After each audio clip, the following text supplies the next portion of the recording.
Olá, meu nome é Alex Palmer, eu sou aluno do segundo período de Direito da Uniteams e hoje eu vou falar um pouco sobre a análise econômica do direito do episódio 15 da temporada 4 da série Suits.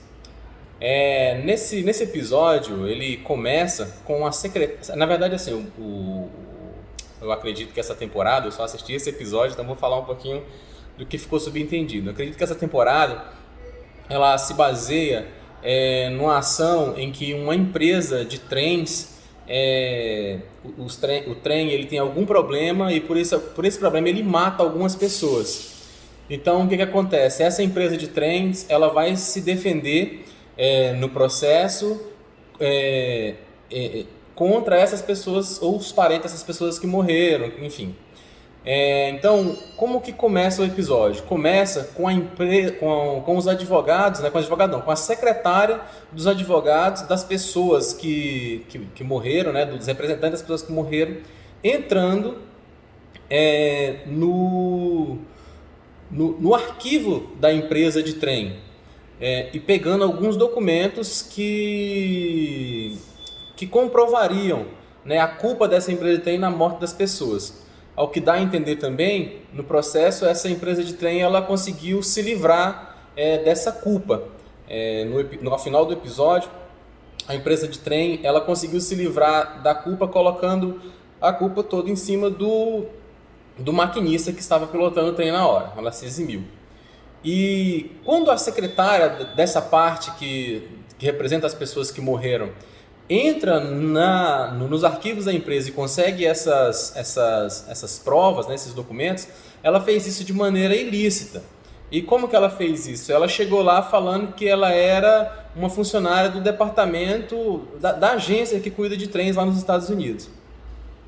E ao saber disso, né, ao ver as filmagens lá, os advogados da empresa passaram a ameaçar os advogados das partes das vítimas, né, do representante das vítimas, com essa prova ilícita que eles não deveriam fazer nada. O que a gente vê da análise do direito nisso é que esse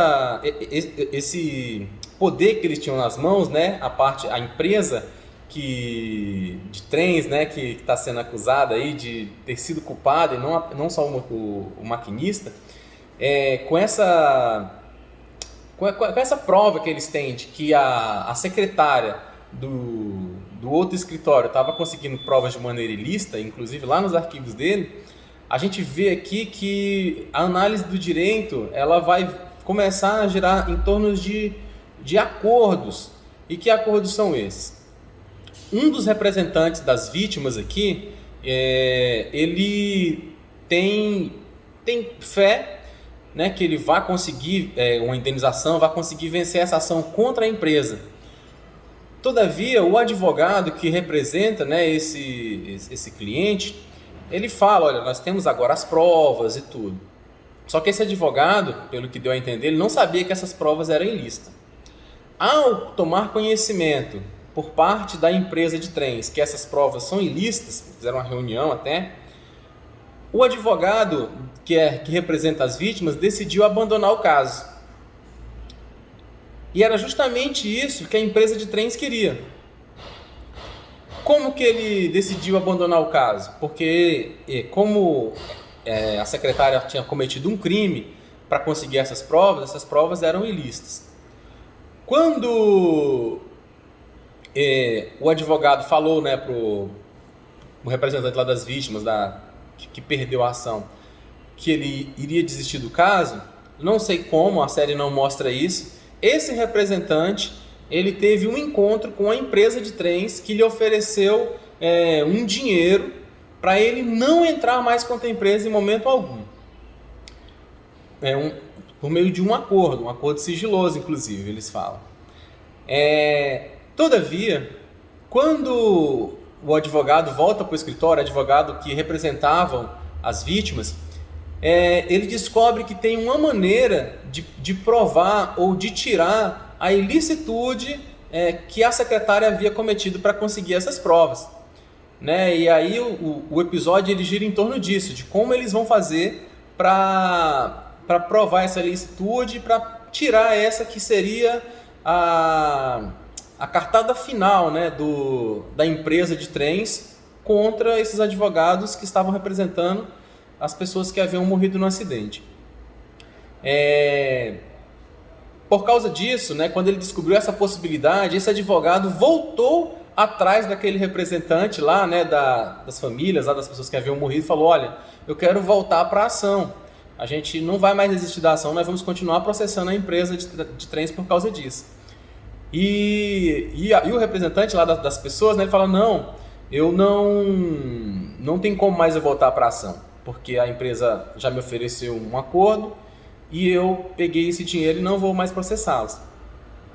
Diante disso, a gente vê aí que ele decidiu, então, fazer esse acordo para garantir o seu bem da vida e não esperar pelo desenrolar do processo todo, que poderia demorar e que num ato só, que no caso são as provas ilícitas, embolou todo o processo, não lhe dando garantias de que ele conseguiria vencer essa ação. Ele insiste que ele não vai querer mais entrar contra a empresa de trens, e os advogados então ficam numa situação muito complicada, porque eles não têm aí alguém que queira entrar contra a empresa. E agora, além de tudo, a empresa tem uma prova, né, tem como eu disse, uma bala de prata para ir contra os advogados, que afinal de contas eles estavam produzindo provas ilícitas, né? Mas ao desenrolar, o próprio promotor de justiça lá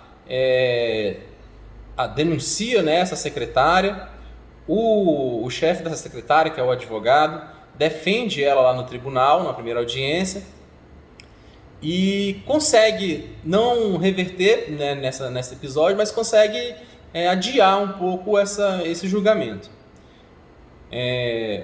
A grande reviravolta do episódio acontece quando o maquinista, né, que dirigiu o trem na hora do acidente e quem havia levado toda a culpa sobre o acidente, ele é procurado por essa empresa de advogados aqui que estão defendendo, que estão representando as vítimas, e os advogados dessa empresa explicam para ele: olha, você foi enganado, na verdade você não tem culpa no acidente. E ele ainda reluta, o maquinista, falando: não, eu tenho culpa sim e tal, e a empresa já fez um acordo comigo, eu já tenho aqui um dinheiro para me viver o resto da minha vida, eles conseguiram me aposentar e tal, e eu não quero mais processar a empresa, eu prefiro ficar com a culpa. E quando esses advogados lhe mostram, né, explicam a situação lá, levam: realmente você não tem culpa, quem tem culpa é a empresa, eles falsificaram relatórios, eles falsificaram um monte de documentos para colocar essa culpa sobre você e eles se eximirem disso.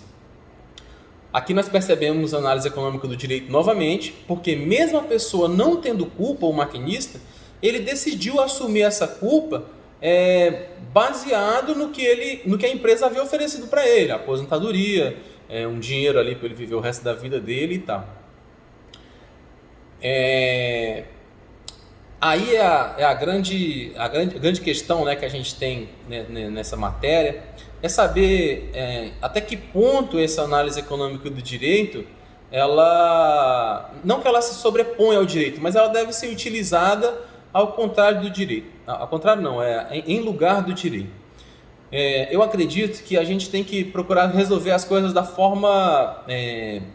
em forma de acordos, né? O próprio o novo Código Civil, ele deixa isso muito claro, está sempre buscando ter acordos, não só na parte inicial do processo, durante todo o processo. Se as partes chegarem a um acordo, aquele processo ele é extinto, né, por causa desse acordo. E é isso que é importante nessa matéria a gente aprender e ver nessa série, que esses acordos eles podem fazer com que a garantia do bem da vida seja conseguida de forma mais rápida, né? Então, é isso aí, um pouquinho do resumo do que é esse episódio, e muito obrigado, até mais.